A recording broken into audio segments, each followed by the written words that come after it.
Breaking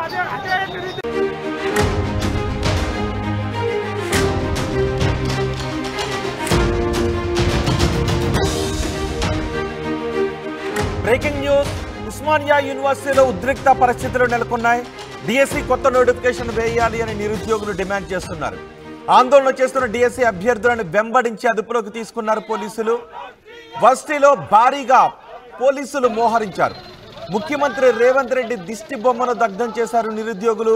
కొద్ది రోజులుగా group 2, group 3 పోస్టులు పెంచడం సహా డిఎస్సి కొత్త నోటిఫికేషన్ విడుదల చేయాలి అని డిమాండ్ చేస్తున్నారు నిరుద్యోగులు. ఈ నేపథ్యంలో ఉస్మానియా యూనివర్సిటీ దగ్గర ఆందోళన చేస్తున్న నిరుద్యోగులను పోలీసులు అదుపులోకి తీసుకుంటున్నారు. ఒకసారి అక్కడ ఏం జరుగుతుందో చూద్దాం.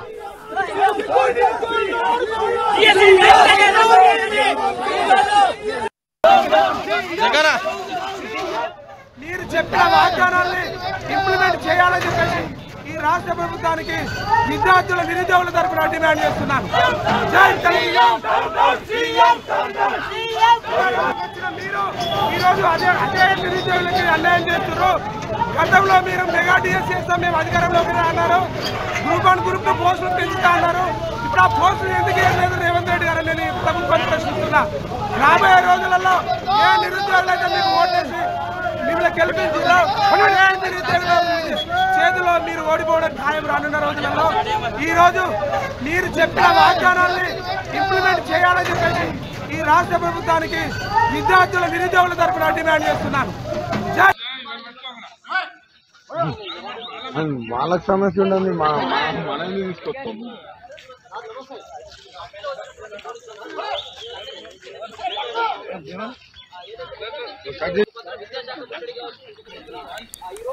ఉస్మానియా యూనివర్సిటీలో నిరుద్యోగులు ఆందోళన చేస్తున్నారు. ఆందోళన చేస్తున్న నిరుద్యోగులను పోలీసులు అదుపులోకి తీసుకుంటున్నారు. ఉస్మానియా యూనివర్సిటీ దగ్గర నుంచి మరింత సమాచారం మా ప్రతినిధి పెట్రీషా అందిస్తారు.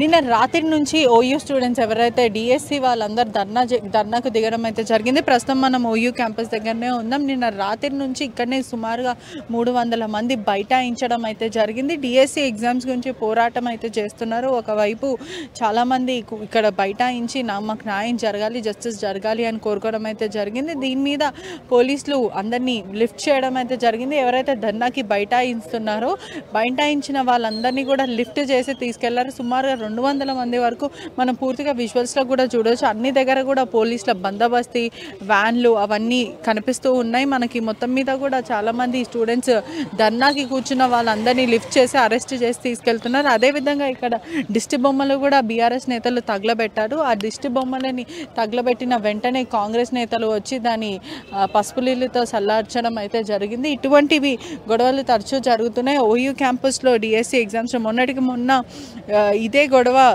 బంద్ పెట్టడం కూడా జరిగింది. ఒకసారి ఓయూ నేత మైపాల్తో మాట్లాడే ప్రయత్నం కూడా చేద్దాము. నమస్తే అన్న, నిన్న రాత్రి నుంచి ధర్నాకి కూర్చున్నారు.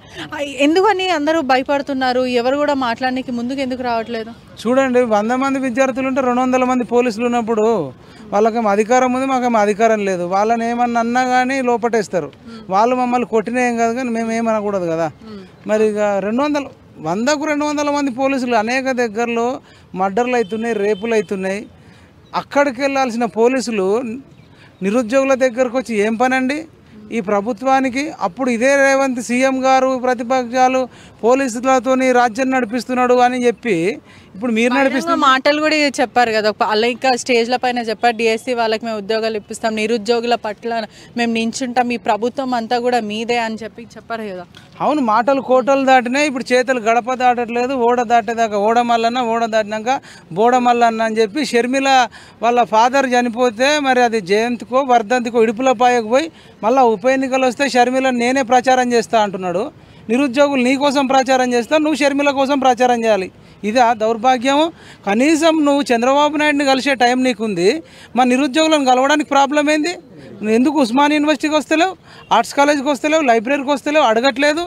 రాకన్నా ముందు అధికారం రాకన్నా ముందు ఇదే ప్రతిపక్షం మీద ఉంటే ఆర్ట్స్ కాలేజ్ కాడ స్టే చేసి ఆ ఒక్కొక్కరిని తోడుగా తీస్తా, ఆన్ని తోడుగా తీస్తా, ఈయన్ని తోడుగా తీస్తాను. మరి కనీసం నీకు ఇలా నిరుద్యోగులకు ఆయన అన్నాడు ఏమని, ఇది నిరుద్యోగుల భిక్ష వల్లనే నేను సీఎం వచ్చింది అన్నాడు. ఇలా నిరుద్యోగుల పుణ్యమా అని ముఖ్యమంత్రి పదవి వచ్చింది. పిసిసి అధ్యక్షుడిగా ఉన్నాడు, విద్యాశాఖ మంత్రి ఆయననే, హోంశాఖ మంత్రి ఆయననే, మున్సిపల్ శాఖ మంత్రి ఆయననే, గిరిజన శాఖ మంత్రి ఆయననే, ఎస్సీ శాఖ మంత్రి ఆయననే. నీ ఒక్కోడికి ఇన్ని జాబులు కావాలి. నువ్వు రాజకీయ నిరుద్యోగిగా ఉన్నప్పుడేమో నిరుద్యోగులు అవసరం ఉంది. ఇవాళ ఎవడన్నా ప్రతిపక్షమోడు ఏదో అయ్యో పాపమనో ఏదో కారణం చేత వస్తే ప్రతిపక్షాలు రెచ్చగొడుతున్నాయి అంటే, మరి ఆ గతంలో నువ్వు ప్రతిపక్షంగా ఉన్నప్పుడు నువ్వు రెచ్చగొడితేనే రెచ్చిపోయినామా, లేకపోతే నువ్వు కూడా అప్పుడు కుట్ర చేసినావా? ఏంది మాటలు? మీకోసం 2 నెలలు టైం ఇచ్చి ఫ్రీగా ఓట్లు వేయించినందుకు మాకు 2 నెలలు టైం ఇవ్వ అంటున్నారు. సరే, నువ్వు ఇయ్యలేని పక్షంలో ఎందుకు ఇయ్యలేవో ఒకసారి ఓయూకి వచ్చి సమాధానం చెప్తే కన్విన్స్ అవుతారు. లేకపోతే ఈ కోదండరాం నువ్వు ఉండి లేని కిందికే తార్నాకలో ఉంటావట. మరి బల్మూరు వెంకటన్న నువ్వేమో నారాయణగూడలు ఉంటావు. తర్వాత గాలి హర్షవర్ధన్ రెడ్డి అన్న, చెనగాని దయాకర్ అన్న, మానవత రాయన్న, ఆకునూరు మురళి సార్ వీళ్ళందరూ కూడా నామినేటెడ్ పోస్టులకు ఆశపడి కనీసం నిరుద్యోగులకు సంఘీభావం చెప్పకుండా ఇంకా ఇంట్లో కొద్దిమంది వీళ్ళకు వ్యతిరేకంగా రియాజ్ సార్ అయితే ఏకంగా ఇది పోస్ట్ పోన్ కాదని చెప్తున్నావు. నువ్వేమన్నా విద్యాశాఖ మంత్రివా? What is your post? గ్రంథాలయ చైర్మన్కు ఇట్లాంటి అధికారాలు ఉంటాయా? నువ్వు నిజంగా నిజాయితీపరుడు అయితే నీ ఛానల్లో కామెంట్ ఎందుకు మరి ఆఫ్ చేసుకున్నావు? నీ ఫోన్ ఎందుకు చేస్తే లిఫ్ట్ చేస్తలేవు? నువ్వు నిజాయితీపరుడే కదా. మరి వచ్చి ఇక లైవ్లోనే రియాజ్ సార్కి చేస్తున్నా, ఫోన్ చేస్తే ఇక భలే ఉంటుంది. ఇక లిఫ్ట్ చేస్తే ఆయన నిజాయితీపరుడు అంటూ ఇగో లైవ్లో తెలంగాణ ప్రజలారా, తెలంగాణ నిరుద్యోగులారా, తప్పు చేయనోడికి ఏ భయం ఉండదు, ఏముండదు. అవుట్ ఆఫ్ నెట్వర్క్ ఏజర్ అంటే స్విచ్ ఆఫ్ చేసుకున్నాడు, ఫ్లైట్ మోడ్లో పెట్టుకున్నాడు. ఈ ఎగ్జామ్ డిఎస్సి ఎగ్జామ్ అయిపోయేదాకా నన్ను బతకనియరని తెలిసేసి అవుట్ ఆఫ్ కవరేజ్ ఏరియాలో పెట్టుకున్నాడు. మరి నీది ఏ తప్పు లేకపోతే ఎందుకన్నా కవరేజ్ ఏరియాలో లేవు? ఇలా జియో సిమ్ వచ్చింది, ఎయిర్టెల్ వచ్చింది, ఎక్కడ పోయినా కవరేజ్ ఉంది. నువ్వు ఒక సారువు, మరి కవరేజ్ ఏరియాలు ఎందుకు లేవు? ఇంత కష్టకాలంలో కవరేజ్ ఏరియాలు ఉండాలి కదా. కవరేజ్ ఏరియా లేకపోతే ఓయూకి వస్తే ఓయూలో కవరేజ్ వస్తుంది. ఓయూ లైబ్రరీకి రా అన్న, ఎలక్షన్ ముందుకు వచ్చి రండి అని రెచ్చగొట్టిరు వీళ్ళు, ఓట్లు వేయించుకున్నారు. మంచిగా ఆయన ముఖ్యమంత్రి, కొందరికి మంత్రులు, ఎమ్మెల్యేలు, మీకు నామినేటెడ్ పోస్టులు, మీకేమో మాకేమో నడి రోడ్ల మీద ఇప్పుడు పోలీసుల చేత అష్టదిగ్బంధం. పోలీసుల తప్పేం లేదు. ఉసుకో అంటే ఉసుకో, డిస్కో అంటే డిస్కో, పట్టుకో అంటే పట్టుకో, ఇడిసబెట్టు అంటే ఇడిసబెట్టు, కూర్చునబెట్టు అంటే కూర్చునబెట్టు, దాన్ని అంటే దాన్ని, కొట్టు అంటే కొట్టు, మెచ్చుకో అంటే మెచ్చుకో. వాళ్ళదేముంటుందండి? ఈ ఏంది మా బతుకులు? ఈ తెలంగాణకు శని పట్టినట్టు పట్టిరండి. ఈ మీ అంతా గమనిస్తున్నారు. పిల్లి కళ్ళు మూసుకొని పాలు తాగినా ఎవ్వడు గమనిస్తలేదు అనుకుంటారట. కట్టడి చేస్తున్నా అనుకుంటారు. మా శరీరాలను కట్టడి చేస్తారు కానీ మాలోని ఆలోచనలు మీరు కట్టడి చేయలేరు. సోషల్ మీడియా ద్వారా అడుగున అడ్డుకుంటామని వీళ్ళందరి తరపున చెప్తున్నా. నేను మాట్లాడింది కరెక్ట్ అయితే సపోర్ట్లు కొట్టుర్రి, లేకపోతే లేదు. రైట్, చూస్తున్నారు కదా ఓయూ స్టూడెంట్ లీడర్ ఆగ్రహం వ్యక్తం చేయడం అవుతుంది మైపాల్ రెడ్డి. మరికొంతమందితో మాట్లాడే ప్రయత్నం కూడా చేద్దాము. మనతో పాటు కొంతమంది ఉన్నారు, చెప్పండి. అంటే మేము డిఎస్సి పోస్ట్పోన్ చేయాలంటున్నాం. ఇది విద్యార్థులు నెల రోజుల నుంచి చేస్తారు, ఇంకా 5 రోజులు ఉన్నది. 5 రోజుల గిట్లా వాళ్ళు ఉద్యమం చేస్తారు. ఉద్యమం చేసిన వాళ్ళకి ఎగ్జామ్ ఎట్లా పెడతారు? ఉద్యమం చేసిన వాళ్ళని లిఫ్ట్ చేయడం జరుగుతుంది కదా. ఎంతమంది వచ్చినా వాళ్ళందరినీ లిఫ్ట్ చేస్తున్నారు కదా. ఎంత లిఫ్ట్ చేసినా కానీ వీళ్ళు ఉద్యమం చేస్తారు ఇప్పటి వరకు. మరి వాళ్ళకి ఉద్యమానికి సంబంధించిన క్వశ్చన్లు పెడతావా, లేదా డిఎస్సి సంబంధించిన క్వశ్చన్లు పెడతావా? వాళ్ళు ఉద్యమమే చేస్తున్నప్పుడు ఉద్యమానికి సంబంధించిన క్వశ్చన్లు పెట్టి పాస్ చేస్తావా? సబ్జెక్ట్ చదవడానికి టైం ఇవ్వాలి కదా. వాళ్ళు అడిగిన టైం 3 నెలలు అడుగుతారు, ఇవ్వచ్చు కదా. ఇస్తే నువ్వు నీకు పాలాభిషేకం జరుగుతుంది కదా. అది వద్దా? వ్యతిరేకం కావాలన్నా? నీకు ఎమ్మెల్యేలు ఎంపీలు కొనుక్కుంటే ప్రజలు ఓట్లు ఎడిపోయినా నడుస్తలేదా అనుకుంటున్నావా? ఇటువంటి ఎమ్మెల్యేలని ఎంపీలని ఓడించిన చరిత్ర తెలంగాణలో ఉంది. రేపు ఇదే ప్రజా వ్యతిరేకం చేస్తే వాళ్ళని కూడా ఓడియడానికి ప్రజలు ఒక్క ఓటే చాలు, మొత్తం రాజ్యాలు కూలిపోయి. ప్రభుత్వ వ్యతిరేకత మొదలైందంటారా? ఆల్రెడీ ఇప్పుడు అంటే ఒకటి ఏంటంటే 13 సంవత్సరాల నుంచి డిఎస్సి వల్లే ఆ మంట ఉన్నది. లాస్ట్ ముఖ్యమంత్రి కూడా చేయలేదు కాబట్టి ఇప్పుడు ఈయన చేస్తాడు అని అనుకుంటే ఈయన కూడా చేస్తలేడు కాబట్టి ఆ మంట ఏమంటే ఈయన మీద పడ్డది. ఎందులోనా మా క్వాలిఫై మేము జాబ్ వస్తుందేమో, ఏదో ఒక జాబ్, తర్వాత మళ్ళీ ప్రమోషన్ ఏదో అయిదామని ఉద్దేశంలో ఎక్కాలి. ప్రభుత్వ ఉద్యోగం వస్తే కనీసం ఎవరో ఒక అమ్మాయిని ఇస్తే పెళ్లి చేసుకుందామని దీనస్థితిలో ఉన్నారు. ఏ రిజర్వేషన్ లేవు మాకు. బీసీలకైతే చాలా మంది పెళ్లిళ్ళు కాక కూడా అట్లనే ఉండిపోతారు. అంటే చెప్పుకోవడానికి కామెడీగా ఉన్నా కూడా వాళ్ళ పరిస్థితి అట్లుంది. నిజంగానే ఇన్సల్ట్. అరే నీకు ఒక జాబ్ లేదురా, ఏంద్రా డిఎస్సి పట్టుకొని ఊగులాడుతున్నావు, ఇప్పటి వరకు కొట్టట్లేదు, ఏం లేదు అని అంటే వాళ్ళు డిఎస్సి తప్ప మేము ఏమీ చేయము అంటే. ఇంటికి పోవాలంటే ముఖం లేక రాత్రిలు పోవాల్సి వస్తుంది. ఊర్లో పోవాలంటే రాత్రిలు పోతున్నాం. ఎందుకంటే ఎవరు చూడనప్పుడు ముసుగేసుకొని ఇంటికి పోయి అమ్మన్న ఆయన కలిసి మళ్ళీ వస్తున్నాం. ఎందుకంటే ఆడ ఇన్సల్ట్ అవుతుంది జాబ్ లేక, ప్రభుత్వ ఉద్యోగం లేదని, ఏ జాబ్ చేస్తలేడని. అది తప్ప ఇంకేం చేయను అంటారు ఎవరు స్టూడెంట్స్ కూడా పట్టుదలతోని అదే కొడతాం మేము, అది తప్ప ఇంకేం కొడతాం. ఇప్పుడు 16వ తారీఖు ఇట్లా ఉద్యమం చేస్తారు. ఆల్రెడీ నేను ఏమంటున్నానంటే మీరు ఎవరు ఎగ్జామ్ రాయొద్దు, పోస్ట్ పోన్ అయినట్టే మనం బైకాట్ చేద్దాం.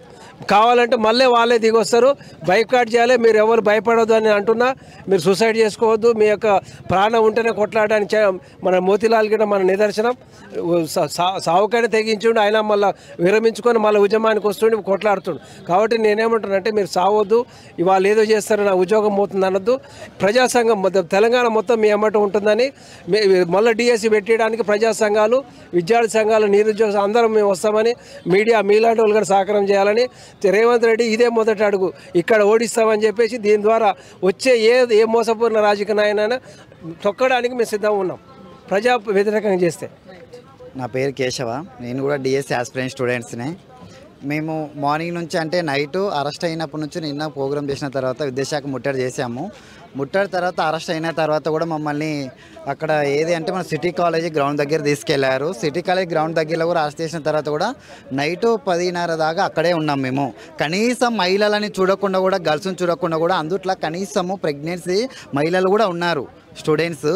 వాళ్ళని చూడకుండా కొందరు పిల్ల తల్లులు కూడా ఉన్నారు. కనీసం కనికరం లేకుండా కూడా ఒక మహిళను కూడా నిర్మించకుండా, అంటే కనీసము మహిళను చూసుకోవడానికైనా కూడా ఒక మహిళా పోలీస్ ఉండాలి. కనీసం అక్కడ ఒక లైట్స్ లేక, మహిళలకు సౌకర్యాలు లేక, కనీసం వాళ్ళు వెళ్ళడానికన్నా టాయిలెట్స్ కానీ, ఇక్కడ సిటీ కాలేజ్ గ్రౌండ్ ఉంది కదా మేడం, గ్రౌండ్లో అక్కడ పెట్టారు. కనీసం ఒక లైట్స్ లేకుండా లైట్స్ అన్ని ఆఫ్ చేశారు నైట్ 10:30 వరకు. మళ్ళీ అక్కడ నుంచి అక్కడ బైఠాయించొద్దని కావాలని ఆఫ్ చేశారు. బైఠాయించకూడదు, ఇది మొత్తం కూడా మీడియా ద్వారా కూడా ప్రచారం కాకూడదు, బయటకు వెళ్ళకూడదు అని కూడా మొత్తం నిర్బంధించారు మేడం. ఎక్కడ కూడా వెళ్ళడానికే లేదు. కానీ నైట్ అర్ధరాత్రి అక్కడ నుంచి 10:30కి అక్కడ నుంచి ఆర్ట్స్ కాలేజ్ దాకా పాదయాత్ర నడుచుకుంటూ వచ్చాం మేడం. 18 నుంచి 20 కిలోమీటర్ దాకా ఉంటుంది అక్కడ నుంచి అక్కడ నుంచి ఇక్కడ దాకా నడుచుకుంటూ వచ్చి మళ్ళీ నైట్ 4:30 మార్నింగ్ ఉదయం 4:30 వరకు ఇక్కడే ధర్నా కూడా చేపట్టడం కూడా జరిగింది. కనీసం ఇంత చేస్తున్నా కూడా చిత్తశుద్ధితో కూడా ప్రభుత్వం ఆలోచన చేస్తుందంటే ఎంత ఘోరంగా ఉందనేది కూడా ఆలోచన చేయాలి. ఎన్నికల ముందేమో వాగ్దానాలు చేసినప్పుడు బాగానే చెప్పిండు. ఇంతకు ముందు బీఆర్ఎస్ ప్రభుత్వం ఉన్నప్పుడు కూడా ఏ విధంగా తప్పులు చేస్తుందో ఇప్పుడు కూడా వచ్చే ప్రభుత్వం కూడా మాకు తప్పులు చేయదు, నీతి నిజాయితీగా ఉంటుంది, మాకున్న ఉద్యోగాలు కూడా వేసన్న కాన్సెప్ట్తో కాంగ్రెస్ ప్రభుత్వం ఉన్నప్పుడు కూడా నిరుద్యోగుల పక్షాన నించోలేదని చెప్పి గద్ద దింపారు. ఇప్పుడు ఇదే ప్రభుత్వం మళ్ళీ నిరుద్యోగుల పక్షాన నించుంటామని చెప్పి నించోట్లేదు. రేవంత్ రెడ్డి గారు ఇక్కడ వచ్చిన తర్వాత కనీసం విద్యార్థుల పైన చాలా సిద్ధశుద్ధి కూడా చూస్తున్నాడు. ఈరోజు విద్యాశాఖ మంత్రి లేకుండా కూడా ఎట్లా కొనసాగుతుంది? ఏ రాష్ట్ర ప్రభుత్వంలో అయినా కానీ ఒక ముఖ్యమంత్రి అయి ఉండి కూడా ఒక విద్యాశాఖ మంత్రి ఎట్లా కొనసాగిస్తాడు? ఏ ప్రభుత్వం నిర్ణయిస్తుంది? ఈరోజు ఏ అధికార ప్రకటనలో ఈరోజు మనకు విద్యాశాఖ మంత్రిగా ఉన్నాడు? కనీసం ఏం చేస్తూ ఉన్నాడు అనేది కూడా ఈరోజు రేవంత్ రెడ్డి గారు కూడా చిత్తశుద్ధితో ఆలోచన చేస్తున్నాడు. కాబట్టి వాటిని దృష్టిలో పెట్టుకొని కూడా కొత్త నియమ ప్రకారం కూడా విద్యాశాఖ మంత్రి నియమించి అదేవిధంగా మాకు 3 నెలల గడువు కూడా ఇవ్వాలని కోరుతున్నాం.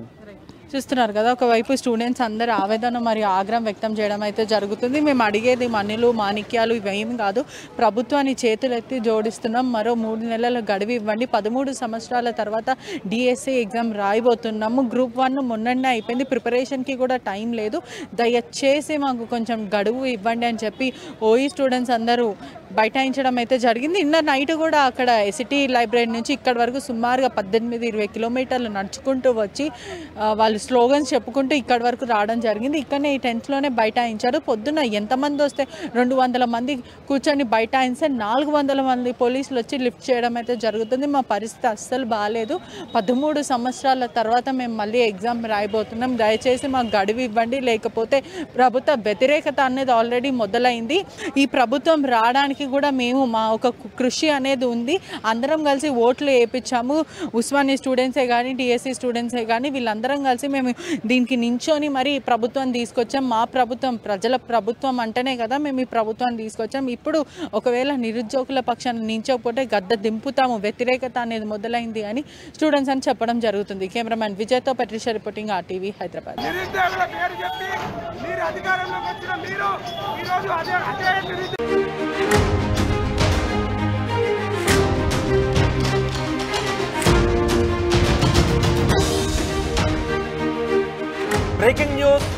ఉస్మానియా యూనివర్సిటీలో ఉద్రిక్త పరిస్థితులు నెలకొన్నాయి.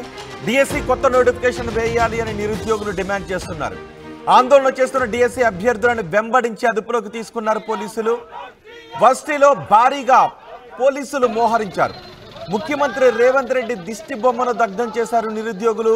కొద్ది రోజులుగా గ్రూప్ 2, గ్రూప్ 3 పోస్టులు పెంచడం సహా డిఎస్సి కొత్త నోటిఫికేషన్ విడుదల చేయాలి అని డిమాండ్ చేస్తున్నారు నిరుద్యోగులు. ఈ నేపథ్యంలో ఉస్మానియా యూనివర్సిటీ దగ్గర ఆందోళన చేస్తున్న నిరుద్యోగులను పోలీసులు అదుపులోకి తీసుకుంటున్నారు. ఒకసారి అక్కడ ఏం జరుగుతుందో చూద్దాం.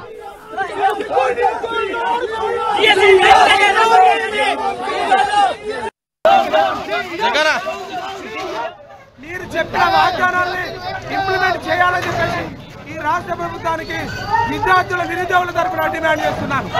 జై తెలంగాణ. మీరు ఈరోజు అదే నిరుద్యోగులకి అన్యాయం చేస్తున్నారు. గతంలో మీరు మెగా డిఎస్సి చేస్తాం మేము అధికారంలోకి అన్నారు. గ్రూప్ 1, గ్రూప్ 2 పోస్టులు పెంచుతా అన్నారు. ఇప్పుడు ఆ పోస్టులు ఎందుకు వేయలేదు రేవంత్ రెడ్డి గారు? నేను ప్రభుత్వాన్ని ప్రశ్నిస్తున్నా. రాబోయే రోజులలో ఏ నిరుద్యోగులైతే మీకు ఓటేసి మిమ్మల్ని గెలిపించారో చేతిలో మీరు ఓడిపోవడం ఖాయం రానున్న రోజులలో ఈ రోజు మీరు చెప్పిన వాగ్దానాల్ని ఇంప్లిమెంట్ చేయాలని చెప్పేసి ఈ రాష్ట్ర ప్రభుత్వానికి విద్యార్థుల నిరుద్యోగుల తరఫున డిమాండ్ చేస్తున్నాను. వాళ్ళకి సమస్య ఉండదు, మనల్ని తీసుకొస్తాం.